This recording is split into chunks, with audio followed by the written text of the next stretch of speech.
Tavarla Kate in 1986, Thai Sahiba in 1997, and Dvipa in 2002. In 2011, he was awarded Padma Shri, the fourth highest civilian award by Government of India. A gold medalist from the Film and Television Institute of India, Pune, the film he made to fulfill his diploma Avashesh was awarded the Best Student Film and the National Film Award for the Best Short Fiction Film for that year. He has received 13 National Film Awards. Not only this, Sir started his career and graduated from Film and Television Institute of India, Pune in 1975 with a specialization in film direction. The world of Kurosawa, Ray, Ozu, Fellini, and Antonioni inspired him. His conviction in neo-realistic cinema deepened. In an interview many years later, he recollected how he was inspired by these filmmakers, especially Ozu. While in his final year, he was chosen to be the best assistant director for the B.V. Karant for the movie Chomana Dodi, and he also passed out of the FTII with gold medal to his credit.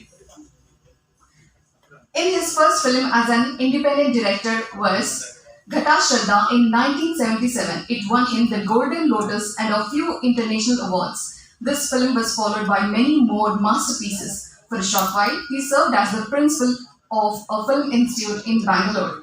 Sir also worked as associate director for T.S. Nagabharna's Grana in 1981. He won his second Golden Lotus for Tarabana Kate in 1987. Considered as one of the best edited films in India, it deals with the futile efforts of a retired government servant to earn his pension. In 1997, he came up with another masterpiece, Tai Sahiba, which won him his third Golden Lotus Award. Tai Sahiba is considered to be the most mature work of the director, dealing with the transition in the Indian society from the pre to post independence periods.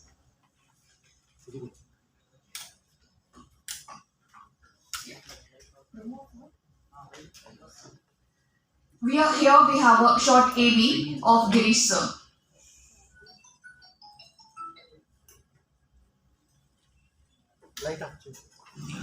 This medium, cinema, speaks to us through images.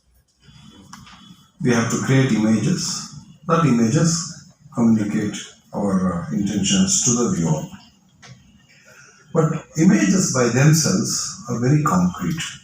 They express only the physicality of the situation.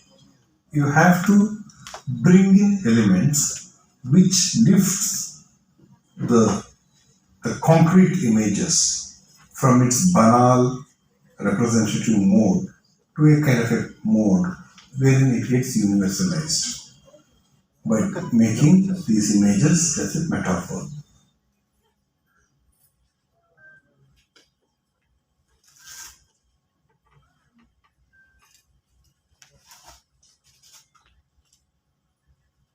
He tells an everyday story, the quotidian of the life of people, with all the details, and the other meanings beginning to sneak through these. They are not given to us as ideas to contemplate. They are never vocalized, but they are revealed.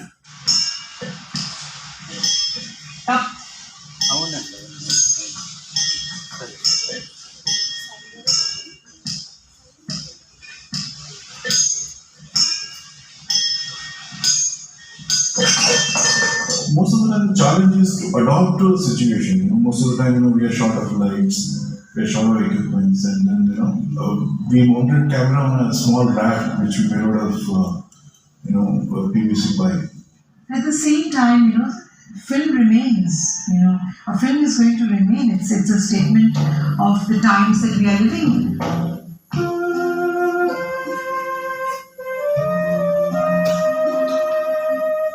He's just really somebody who makes films out of his inner need. He's really artist, true artist, really has a need to share with people.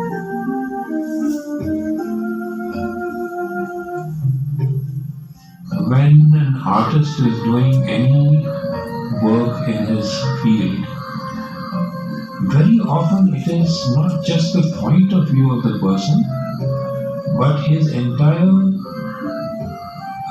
how would you say, a summation of his life is also translated into the work and it reaches people. Girish has this quality.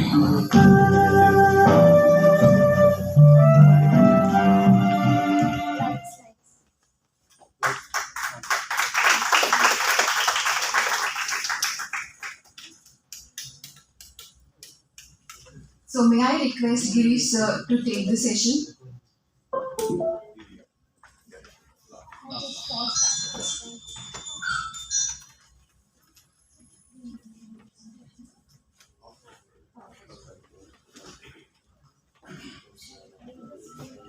Yes, let it be.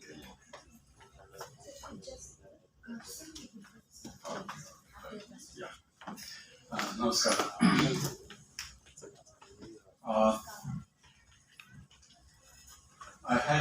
We had in Bangalore a big long international film festival coming last evening.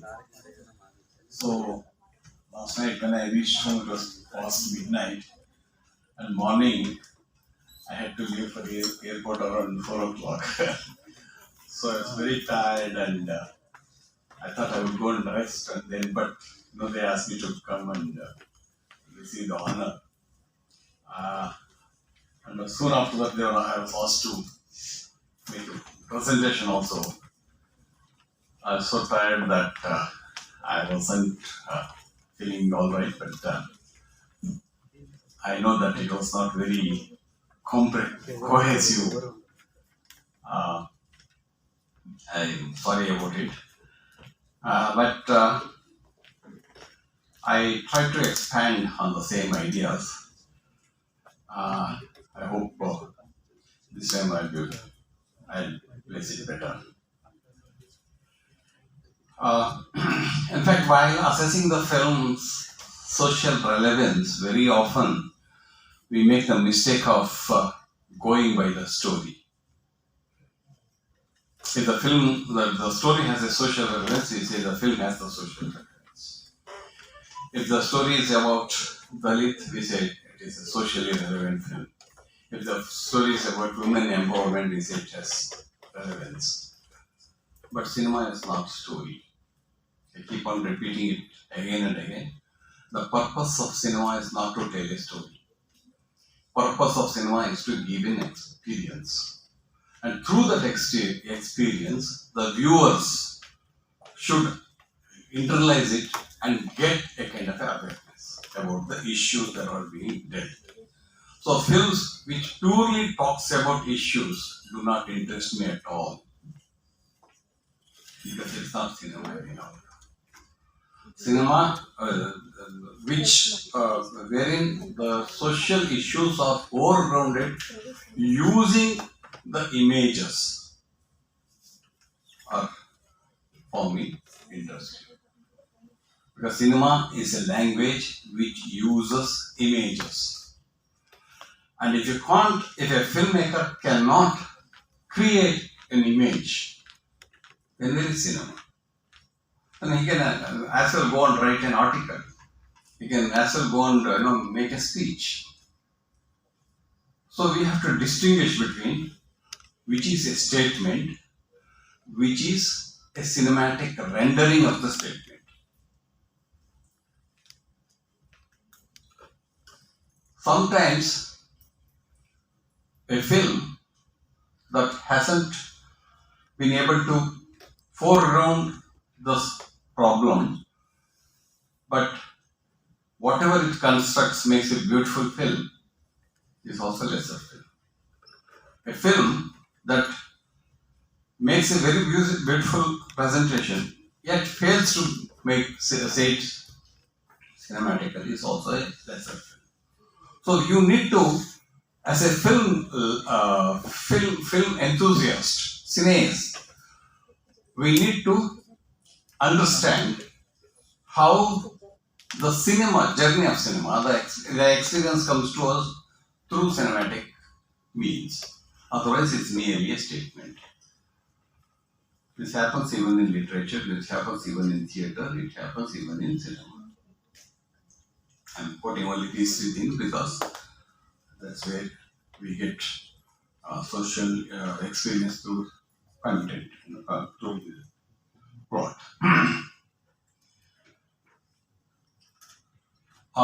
In fact, when we say social relevance, a subject which has social influence, what do we mean by social relevance? One of the greatest films, according to me, which has been produced in the past 115 years, is Rashomon. Akira Kurosawa's Japanese film, Rashomon. It doesn't talk about the social issues at all. There is a murder. A samurai is murdered. And the entire film is an analysis of what has happened through four people. Samurai is dead body, it's incarnated, and he explains the dacoit who has killed him, the wife of the samurai who is a witness to this, and there's a woodcutter who was walking in the wood and then suddenly notices these people and watches it. So through these four flashbacks, it's not the right word, but for our understanding, I'll use the word flashback. Kurosawa constructs the story. In that, he doesn't waver our attention to find out who killed. We can actually sit, and watch the film and sit down and try to find out who is the real killer, who is telling the fact. Kurosawa is not interested in that at all. What is he trying to say is that, how our perception of the real, within quotes, varies according to the person's socio-political background, according to the pressures that are working on him at that moment. The same person, if you ask after a few hours, he might say a different story altogether. This version, the truth in this version is purely decided by that particular time and day and situation. So the truth is not this one. It is actually related. What is it called? It depends on the various factors. So should we call it socially relevant or not? It doesn't talk about any of the social issues at all. Still, it is very socially relevant. It is very socially relevant film because it's talking about an eternal conflict within the human mind. Which is truth, which is fact, which is concocted. Nothing is concocted. That's what you see in the night, middle of the night, you mistake a rope for serpent anymore. But till the time you have believed that it is serpent, it's serpent. So this truth and the imagined are related. They depend on the situation. Therefore, a film which talks about complex nature of man, complex philosophical questions are also socially relevant. If the question raised by the filmmaker is important. That's why I keep saying the story is not important. And the intentions cannot alone make the film socially relevant. Do you agree with me?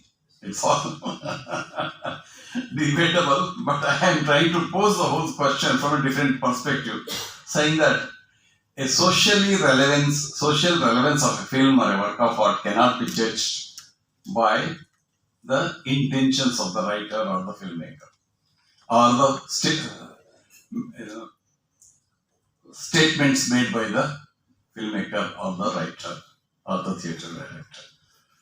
One has to look at the film and how it is described, how it is analyzed, how it is reconstructed. Because after all, everything is reconstructed in the film.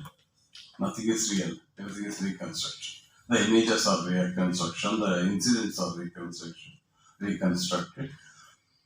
The act of reconstruction makes us believe whether it is real or not.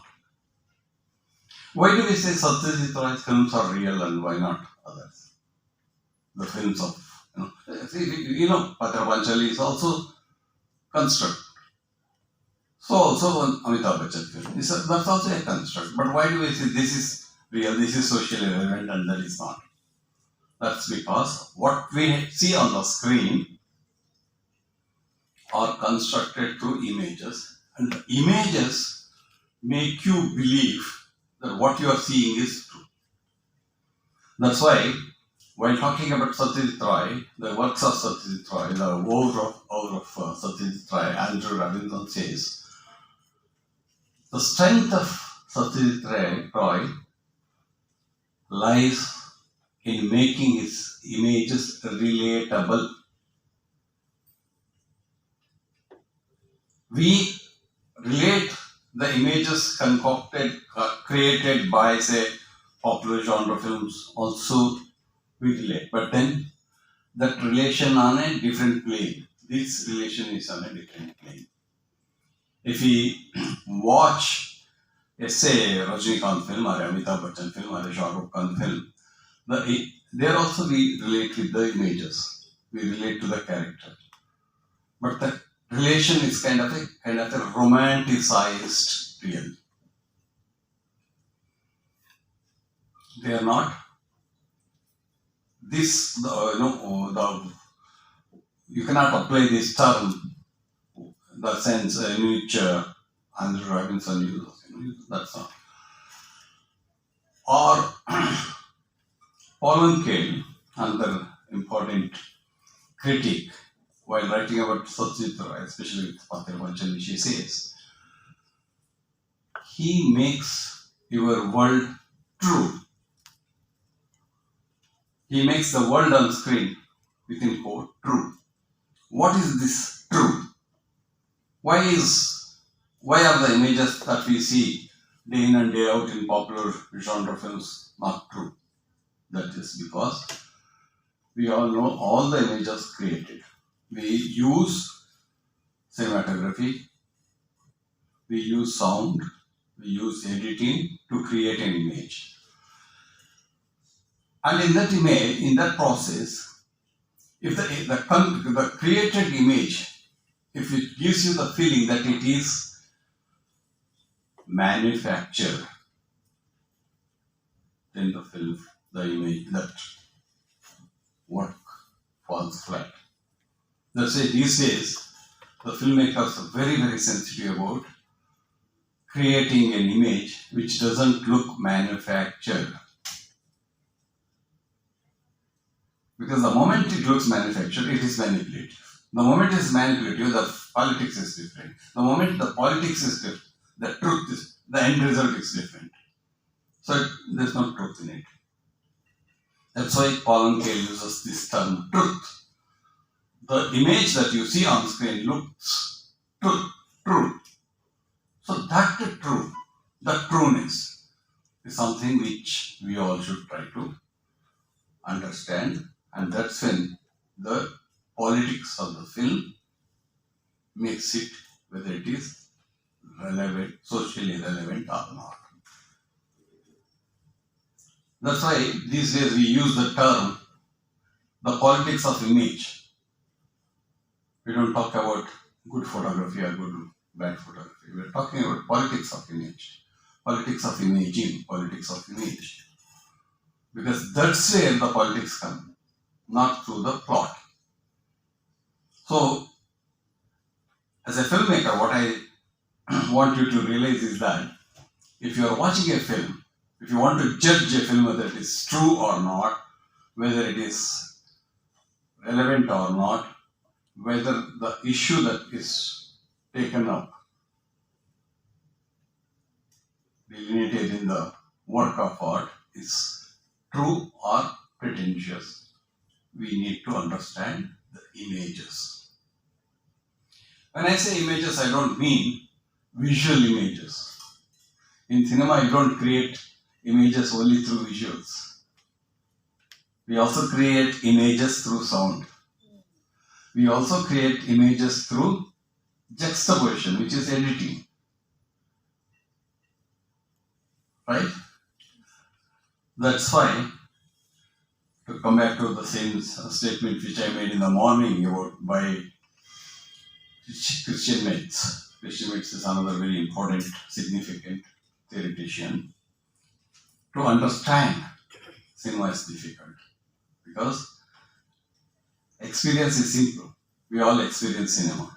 But to understand is difficult because you need to know whether the experience that you got is genuine or it is manipulative. And whether it is genuine or manipulative. If we offers ourselves for a manipulative this one, then we become tools in the hands of the man who is investing. We all become not cineasts, not rasikas, but we become consumers. Have I made my point clear? From the students. Yes, sir. So we need to understand this, even to understand whether the film is socially relevant or not. Some of these films, so in cinema, so also in other arts, these things become fancy. Some people, trends. These days, people are making films about Dalit politics. Just 10 years back, it was about women issues. Before that was social realism. So do you mean to say all these films are socially relevant just because they take these subjects? No. We start questioning these things. I don't know how many of you have seen a film called Fandre in Marathi by Nagaraj Manjude. We refer to Nagaraj Manjude's second film, which is not as great as his first film. Second film was, what is it called? Sairat. Sairat was actually a remake of a Tamil film, Kadalan, I think. Then it was from Sairat, it was made into other languages, including in Kannada also it has come. One version. But if you get a chance, it's there in YouTube also, watch Fandre, then you know the Dalit humiliation, this one, how genuinely he records it. So the issue alone cannot make the film relevant. The rendering makes it relevant. And issue alone, because it's about these issues, social issues, cannot make the film socially relevant. It can also, a film that talks about human predicament also becomes socially relevant. One such example, in the morning I quoted films of Ingmar Bergman. How many of Ingmar Bergman's films you have seen? Have you seen Wild Strawberries? Persona? Rizal Whispers? So they all talk about individual dilemmas. But individual dilemmas, not idiosyncrasies of the characters. That individual dilemma was created by a system, by a society. So the individual dilemma has its roots in the society. So it becomes socially relevant. I consider it as socially relevant. And then another problem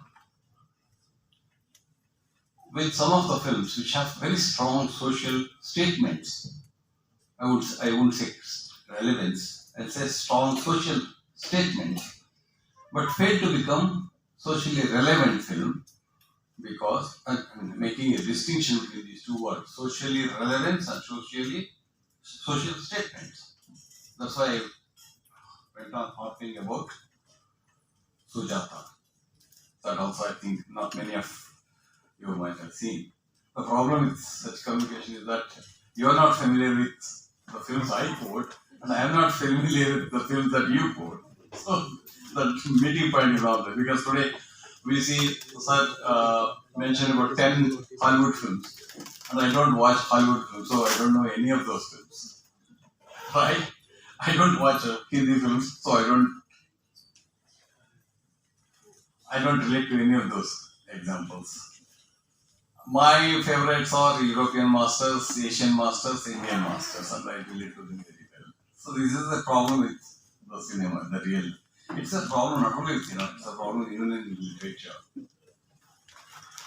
If you talk to a serious literature student, his references are quite different from a normal reader who would read probably J. Chase or Milton Bones. He wouldn't have read about major writers at all. That happens. It becomes very visible in cinema because we discuss that very often. If I start talking about a man like Abbas Kiarostami, I don't know. Not many people would be interested in that because they would have seen that films.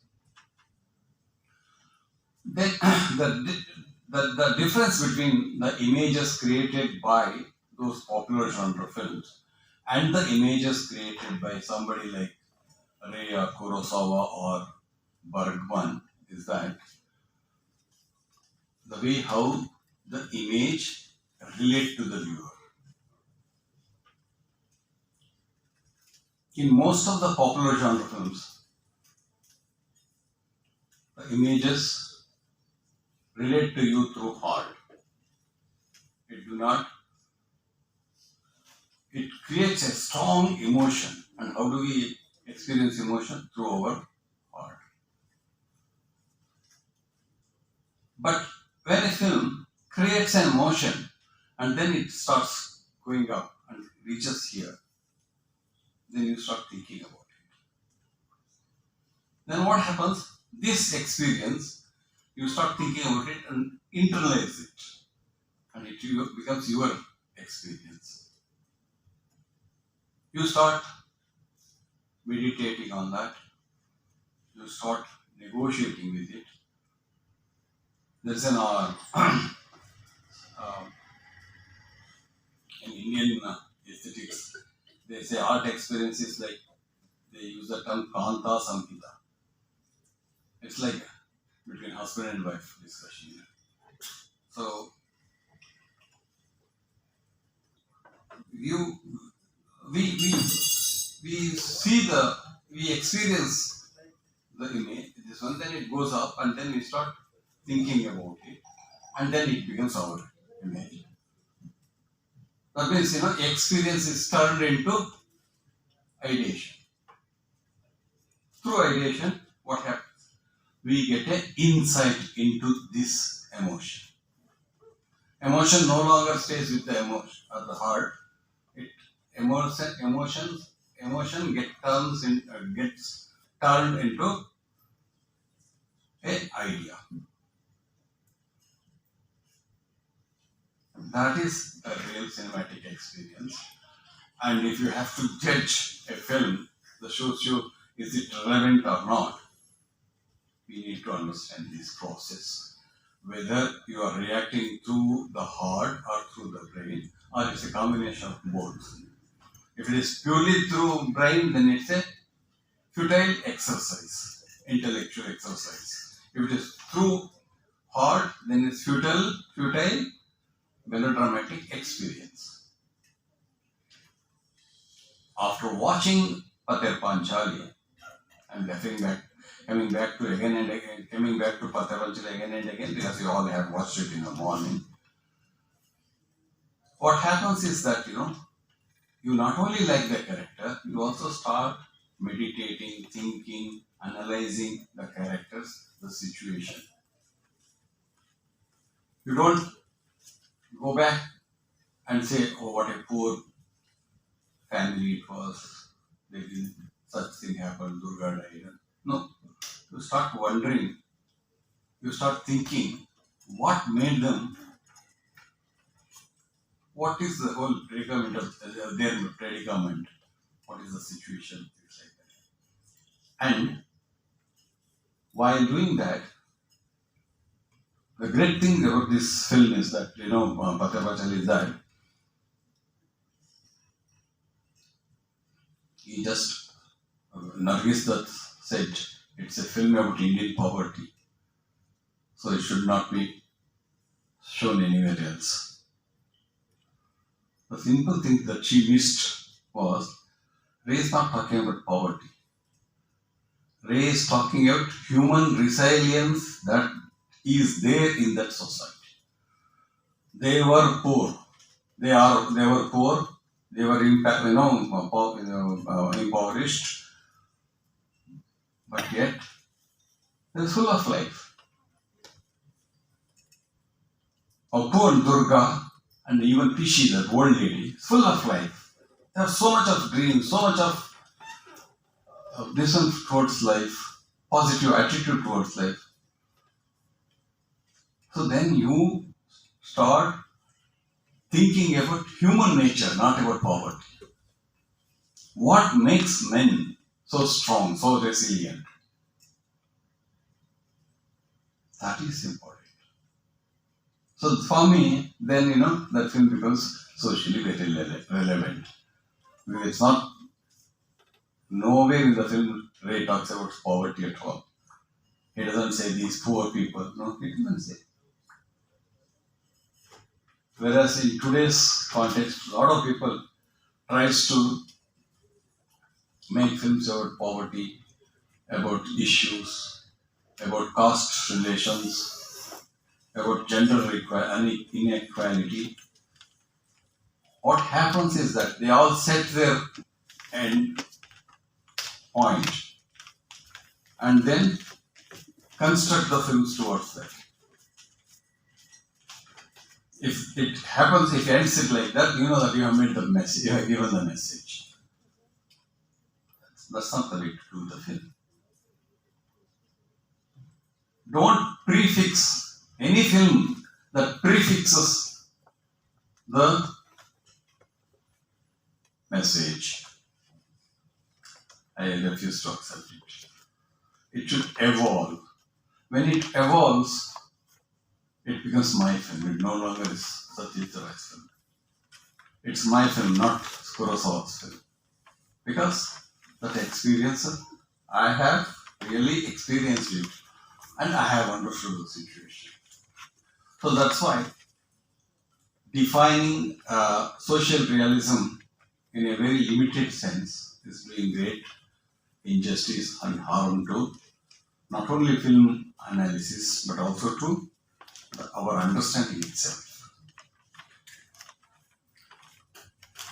So this is what I wanted to say in the morning, so I elaborated and made a presentation here to say, let's not try to understand the social relevance in a limited, narrow sense, but try to understand the relevance in a larger context, larger ramification.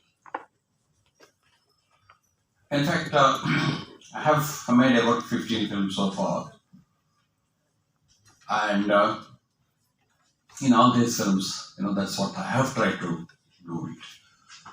When I say, I like to add one more thing. I said, don't prefix anything. You don't want, or one shouldn't even prefix one's ideology on the film. I made a documentary on Dr. U.R. Ananthamurthy. I suppose you all know about Dr. U.R. Ananthamurthy, one of the greatest social thinker of our times. That film also won the national award. There's one beautiful statement he makes towards the end of the film. He says, as a writer, what is my greatest problem, He says, what is the greatest problem? That applies to me and should apply to you as well, filmmakers and the cineasts. He says, I have my own politics. I have my own Jivan Dharma. I have my own vision of life. But I am creating characters. I shouldn't put my Jivan Dharma on my characters, because characters, once they are created, they are autonomous. The characters should have their own philosophy of life, their own Jivan Dharma, their own visions. If I don't let them have that free space, then the characters are cardboard cutouts, extension of my argument. There's no life in it. If I simply accept that, then where am I? As a writer, where do I stand?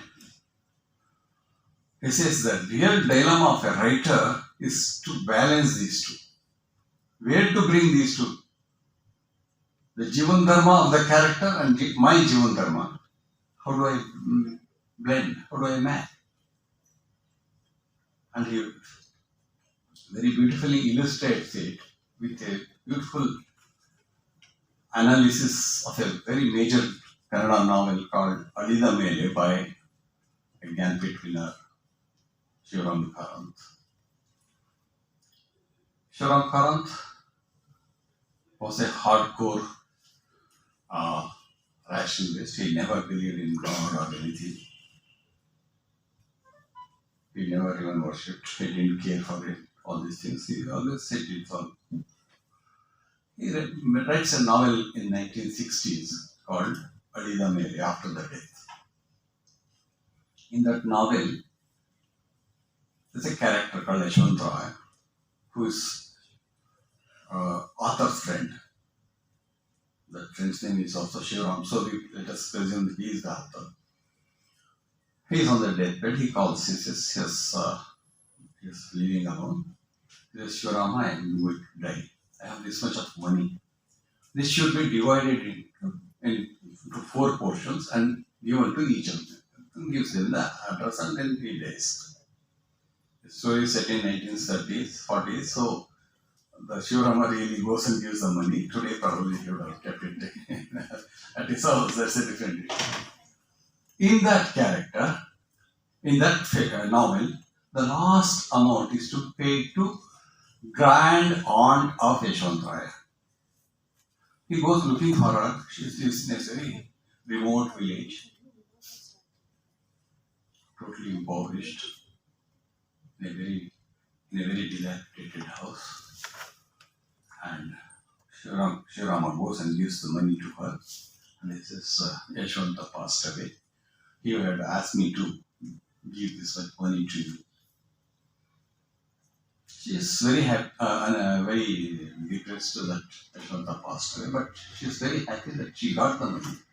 The writer Shivaram asks, what do you plan to do with that? She says, there's a temple in the village and the Gopuram is in shambles, so I'll reconstruct the Gopuram with this money. And the kind of stand Shivaram Karanth as the writer takes is something very exemplary. He doesn't comment upon such situation. He says that is her belief. With all due respect, he records her faith in God, faith in reconstruction of the temple. But while writing, he makes the reader feel an irony. She doesn't even have rice to cook next day. Why didn't she keep the money? So this kind of a distancing, though the characters are written by Shivaram Karanth, he would have immediately made her take the money and lavishly spend it. No, he doesn't do that. Because that is the Jivan Dharma of the character. This is Jivan Dharma of Shivaram Karant. So he balances. He doesn't impose his Jivan Dharma on the character, or he doesn't let the Jivan Dharma of the character dictate his writing. And Anandmurthy says, this is art. You create both the binaries, juxtapose both the binaries and drive home a point. You make the reader realize the faith in her and also the futility of that faith. That is the kind of balance that is needed in our work of art, and that while we say whether the film is this one or anti-establishment or pro-establishment or anti, one set or the other, we need to understand this kind of politics. Otherwise, we often end up film that talks about downtrodden as great work of art. No?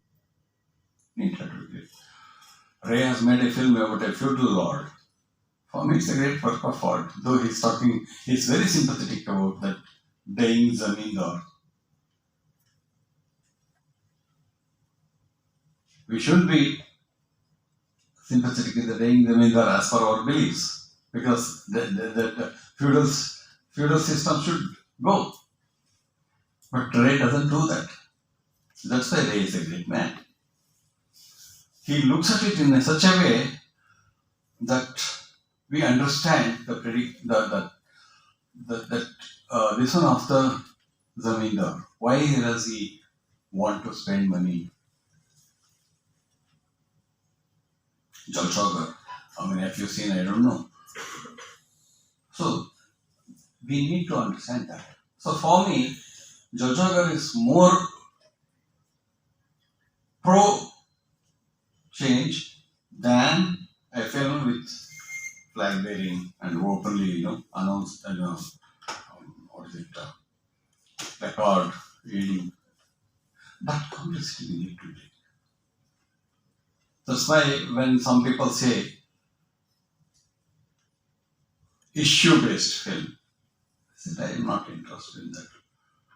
Because I already know issue-based film. I know women are being, domestic violence is there. Why should I see that? Unless it gives me a different perspective. If, India is caste-ridden society. If you again reiterate that, why should I watch it? Unless you throw a different light on that. So that's why my argument is that let us understand the film not in terms of binaries, but in terms of the real characters and how does the filmmaker, he or she, portrays the complexity of the nature so that I understand it better. Finally, what is the purpose of any work of art? Why do we read novel? Why do we see film? Why do we go to a play? So that we understand the problem better. There's some kind of enlightenment, some kind of what we call internal monologue. It's a very beautiful phrase used by a filmmaker called Sergei Eisenstein. He uses the term monologue, inner monologue. Why do we watch films? He says, we watch films only to develop an inner monologue,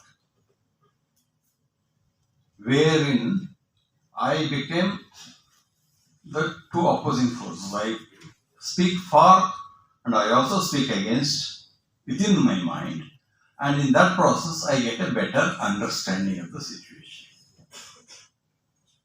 So if you can create an inner monologue, I would say that is socially relevant film for me. So, this is my presentation. I don't know how many of you could relate to it. It's a long debate.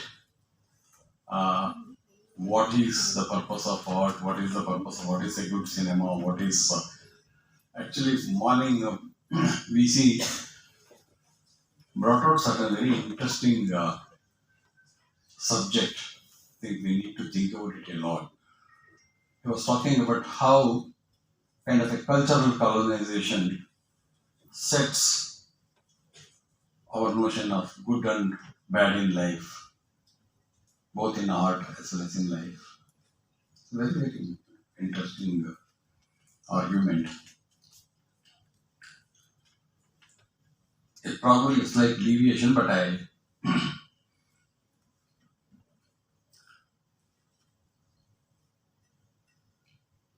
this Americans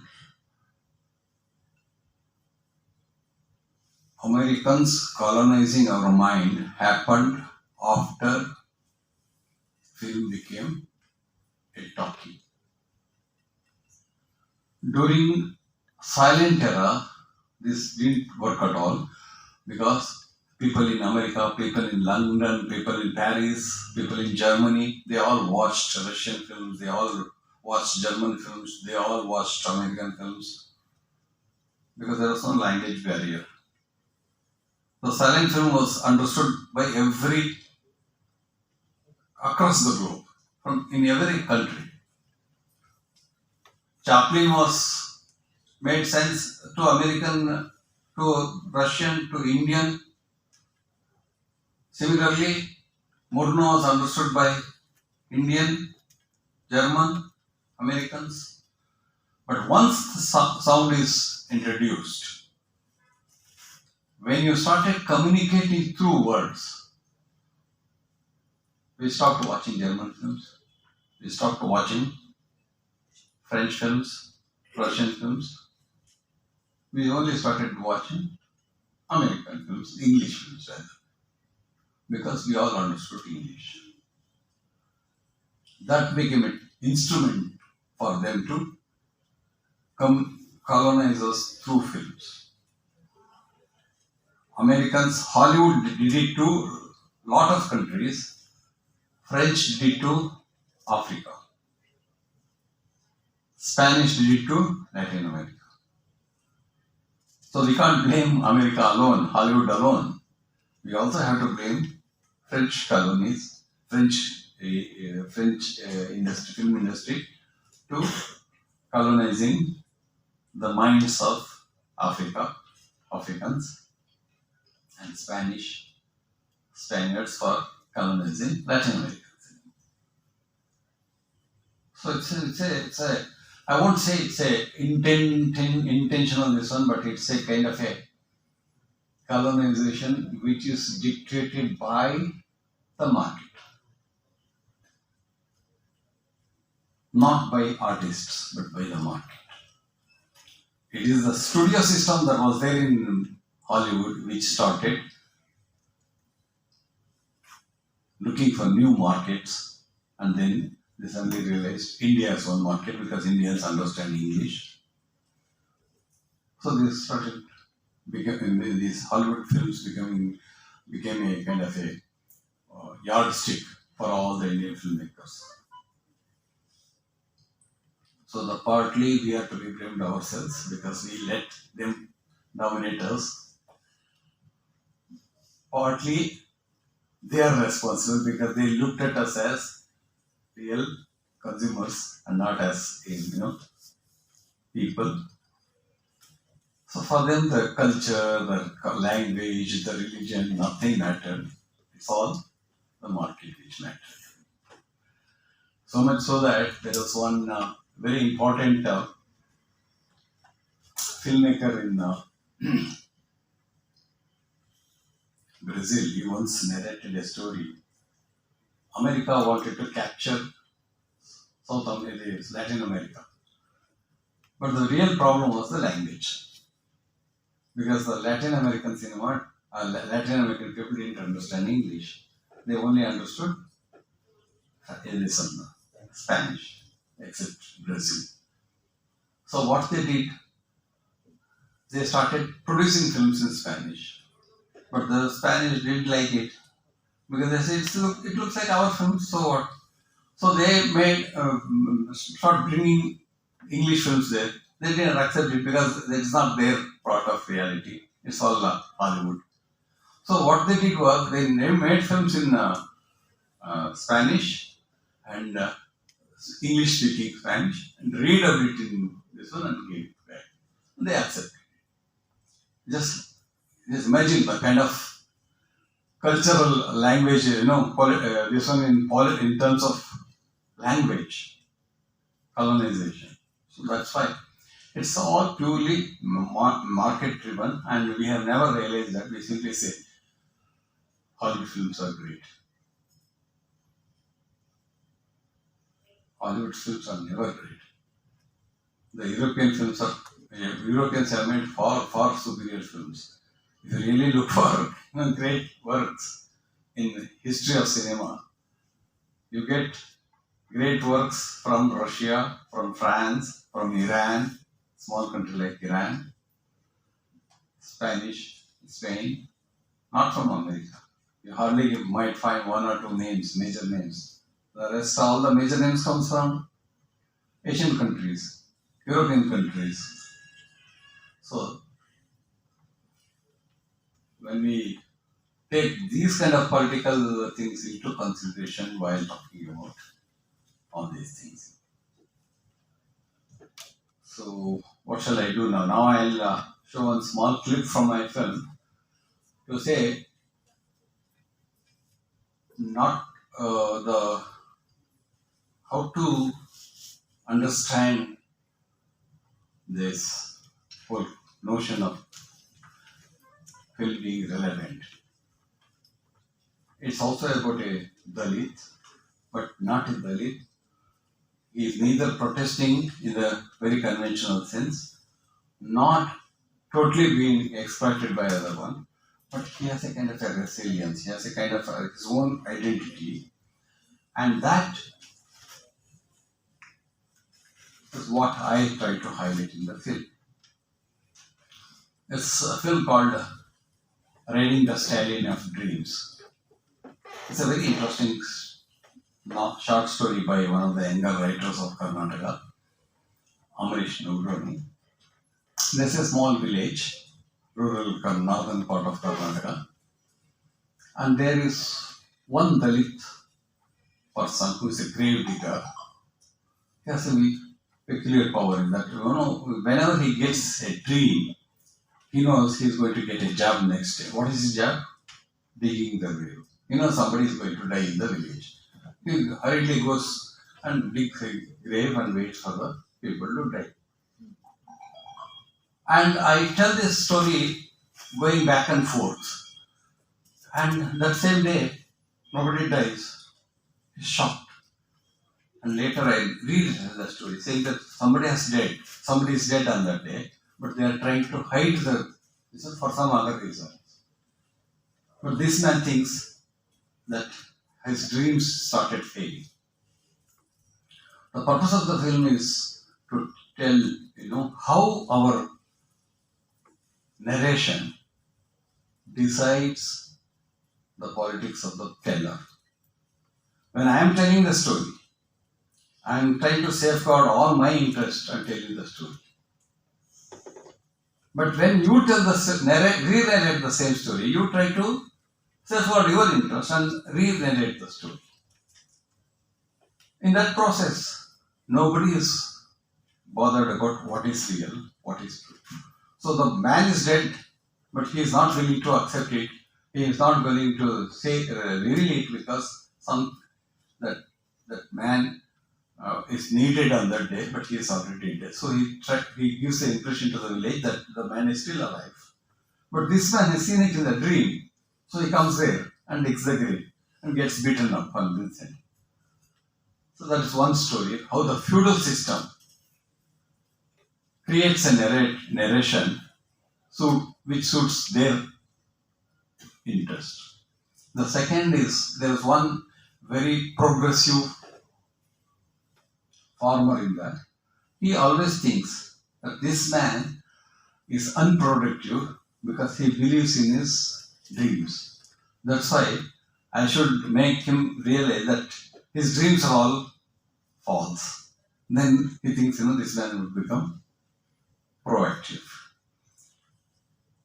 And then, the fact is that the faith is also a very important element in our existence. Without faith, we can't live.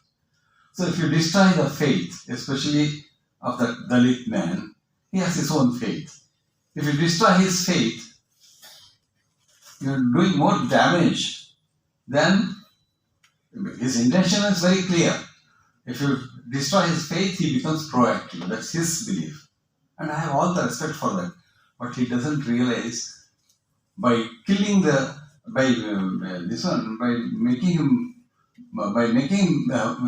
are actually killing this one for towards life itself. So that is, you are juxtaposing all these things in the novel, in the film, in the short story as well as in the film. So the only answer, that's the third dream, wherein he doesn't do this job of, digging grave. At the same time, he doesn't even forget his faith, give away his faith. Is there a possibility of clubbing these two things? That is the third dream. So this film is divided into 5 dreams, three dreams, but first dream is said twice, second dream is said twice. So it becomes a kind of a chiaroscuro representation of the story. So I am showing you a small clip which is from the second dream, wherein he is very assertive that he has seen the death of this old man previous night itself, so he is unwilling to come and dig the grave. He says, I have already done it. You can go and dream and bury him there. But let us see how it works. Then I'll talk about why I consider that kind of a Dalit representation is more important than this Kajal flag-bearing representations. In the story, the feudal lord's servants come to his house and say, come, our landlord is dead. He says, no, I won't come. Because he is not dead today, he is dead yesterday. So they all get very wild. He says he doesn't want to come at all. So what they do is they literally lift him and take him to the house. Sound?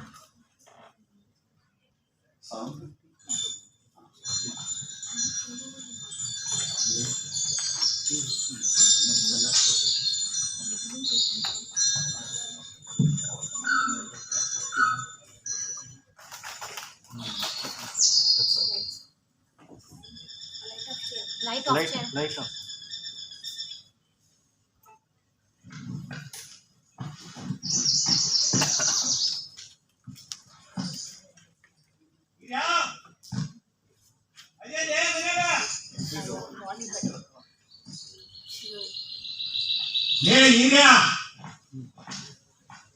ಹಿರಿಯವರು ತೀರ್ಕೊಂಡಾರ ಉಣಿ ತೋಡ್ಬೇಕಂತ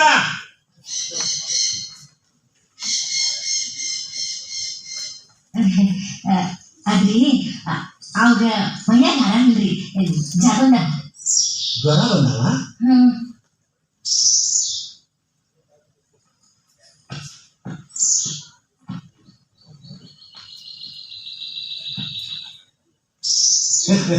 ಬರಾನಿಲ್ಲ ಗಿರಾನಿಲ್ಲ ಸರಿ ನೆತ್ಗೆರೆ ಕಾಣ್ತೈತಿ ಹೇಳನಲ್ಲ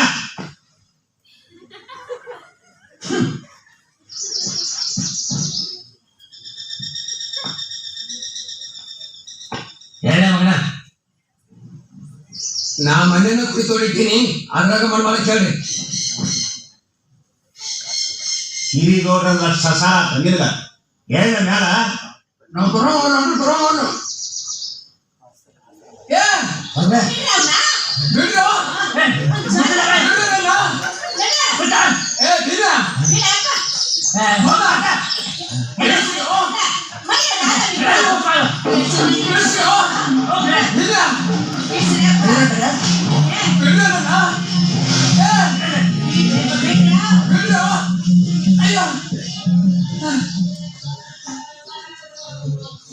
ಈಗೇನು ಹೊತ್ಕೊಂಡ ಬಂದೀನಿ.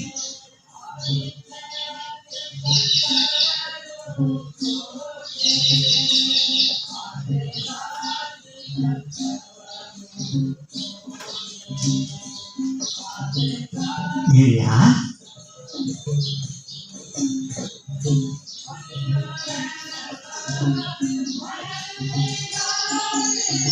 ಬರುವುದಿಲ್ಲ ಅಂತ ನಮ್ಮ ಯಾಕೋ ಸಿಟ್ಟು. ಯಾಕೆ ಸಟ್ಕೊಂಡಿದೆ? ಅವಂಗ ಜ್ವರ ಬಂದವ್ರಿ.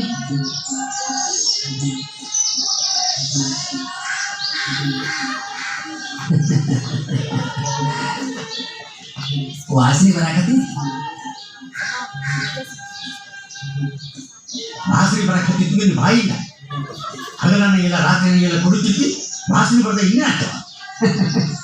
ನಂಗ ಹೆಣ್ಣು ವಾಸನೆನೂ ಗೊತ್ತಾಕೈತಿ, ಹೆಣ್ಣು ವಾಸನೆನೂ ಗೊತ್ತಾಕೈತಿ. ಇವ್ರಾಗ ಅಲ್ಲ. ಇಲ್ರಿ ಅಪ್ಪರ, ನಿಮ್ ಹುಡುಗಿನೂ ಹೇಳಕತ್ತಿತ್ತು ವಾಸನೆ ಬರ್ತೈತಿ ಅಂತ.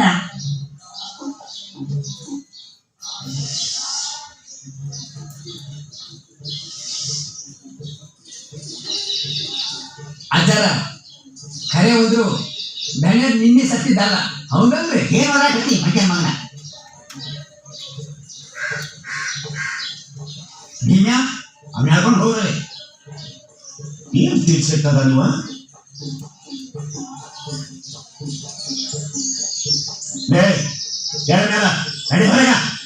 ಬರೋ ಮುಂದೆ ಹೊತ್ಕೊಂಡು ಬಂದ್ರಿ. ಈಗೂ ಹಂಗ ಮಾಡ್ರಿ. ಹಂಗೆ ಕೂತೆ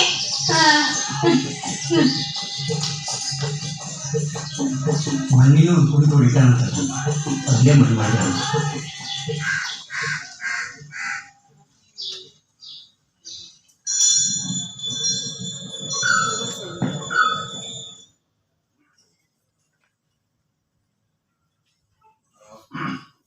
I'll stop here. We will continue.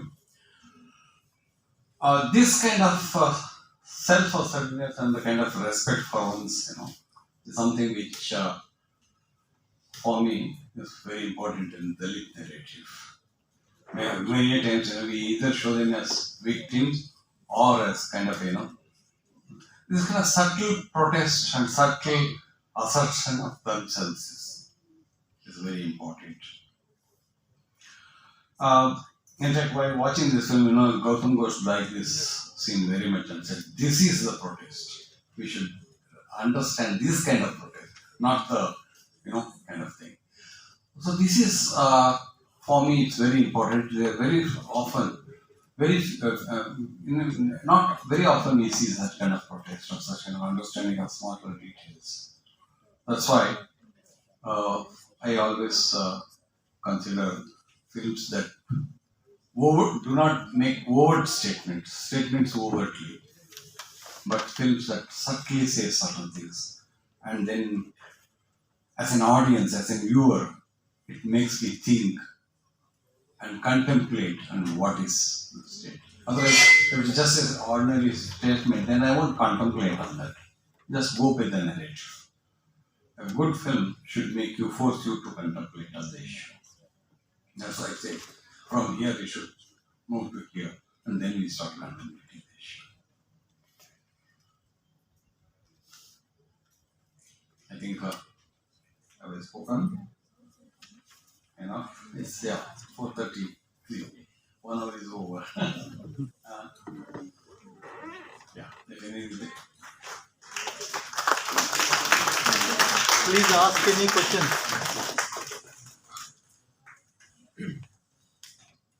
Please interact. Sir, what is the Kannada name of this film? Sir, it's little complicated. Kanasembo Kuduraya Neri. Kanasu means dream. Kudure means the horse. Riding the horse of dreams. This actor got an award internationally, and the film got me the state award, Best Kannada Film Award, and also for the best script.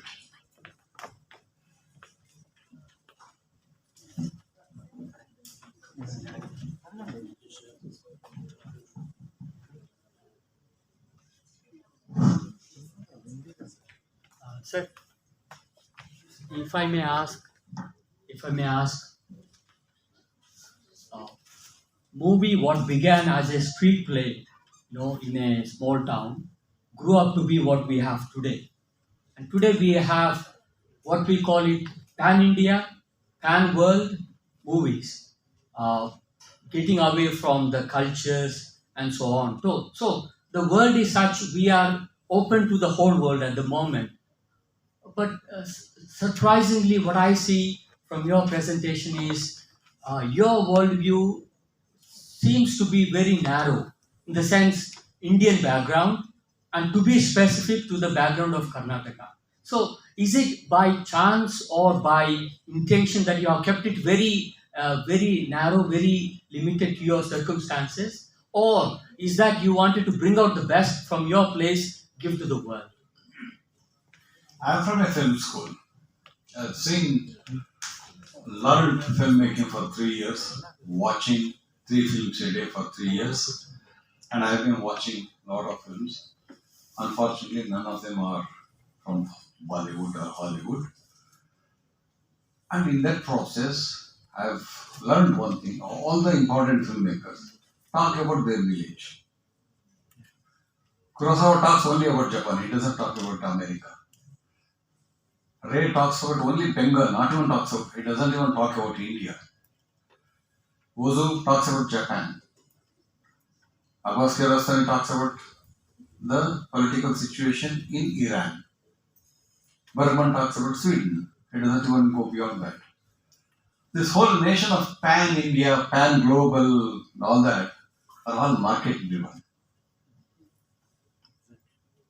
Even today, just yesterday we finished the International Film Festival. 1 week, I saw films from all over the world, and they all talked about their own villages. There was a beautiful film from Bolivia called Uthama. It talks about a old husband and wife living in a far-off place where there is no water, no greenery, only dirt, dust, and with a herd of llamas. That's the film. Those are the books. Show me one major writer who talks about, global. He only talks about his own, immediate surroundings. That in cinema it's even more important because cinema you need to create a story through images. So you can't make films about a culture about which you have no knowledge at all. Look at all the major filmmakers like Zanussi and all these people. They have come to India and made films which none of them matched their earlier works. When Zanussi made films in India, there's no patch. These films do not match his structure of crystals or family life or illumination. Similarly, the Iranian filmmakers came and made one film here, Makbalbaf, very ordinary film. So it's very important. That's one of the reasons why I say Ray or Adur or Manohar Sen read more of their language. I was asked to make a film in Malayalam. I said I can't make because I don't know Malayalam culture. Because Malayalis have a different identity. I shouldn't be making. See, when I was asked to make, when I made a film on Hasina, the Muslim community, I had to take a lot of precautions because I am not familiar with Muslim culture at all.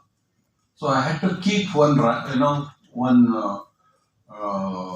technician with me, somebody who is well versed with Muslim culture. So if you are making a film which has no color, no smell, no run, then it's possible. But I want to do a film which reflects the color, smell, taste of my region, of any region, then I need to know that. I can't make a film about Japanese culture. I don't even know what they eat in the morning, what they eat for the afternoon.